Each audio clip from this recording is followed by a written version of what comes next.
Alors, que l'on soit marxiste, que ce soit les lois du capitalisme, ou que l'on soit durkheimien, peu importe, il y avait cette idée que la société était une sorte de structure sociale qui était collée, comme ça, à des modèles culturels. Au fond, la société, c'était l'idée qu'il y avait une organisation sociale et une culture qui se coagulaient et qui fabriquaient des individus, et qui étaient d'autant plus des individus d'ailleurs qu'ils avaient intériorisé la culture, les normes, les règles, la morale de la vie sociale.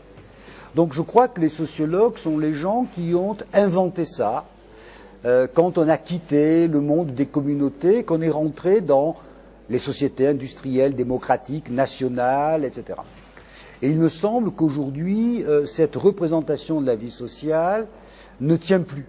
Elle ne tient plus parce que la mondialisation a détaché les économies des cultures nationales, parce que les sociétés nationales elles-mêmes sont de plus en plus pluriculturelles, parce que l'individu est de plus en plus un individu et qu'il est de moins en moins emboîté dans des rôles sociaux qui le tiennent. Et cette image s'est défaite, et bien des sociologues d'ailleurs en ont pris acte en disant, bien d'une certaine façon, l'analyse des interactions sociales suffit à faire la société. D'autres disent le modèle de l'acteur rationnel qui optimise ses choix, ça suffit à faire société.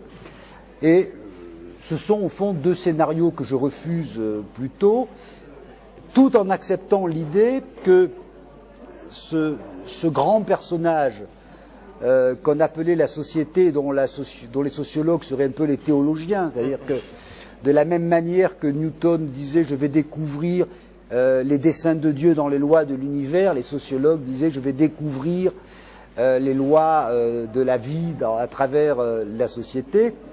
Bon, je crois qu'on a quitté ce monde-là, et que ça nous met d'ailleurs dans un très grand désarroi, parce que la gauche en particulier s'était identifiée à ce récit. La gauche avait dit les classes, plus la démocratie, plus le progrès social, ça renforce l'intégration, et on voit bien que ça se défait, que ça se délite. Et donc l'enjeu qui nous est imposé, mais sur lequel j'ai des réponses beaucoup moins fermes que mes questions, c'est de dire alors comment tout ça tient, comment tout ça continue à faire société, comme dirait Donzelot, sachant que ça n'est plus ce grand machin. D'ailleurs, voilà. Aujourd'hui, on parle beaucoup de cohésion sociale, on parle de termes qui renvoient justement à un mode plus souple d'organisation de la société. Mais je voudrais revenir sur ce que vous disiez sur la gauche. C'est-à-dire la gauche s'est identifiée à cette vision où, au fond, il était possible de programmer le progrès social, d'organiser les interactions et finalement de planifier en quelque sorte le déroulement et l'avancée de la vie sociale. Et est-ce qu'au fond, c'est pas la crise de la société, la crise de la modernité, c'est une crise de la gauche ou de la pensée social-démocrate?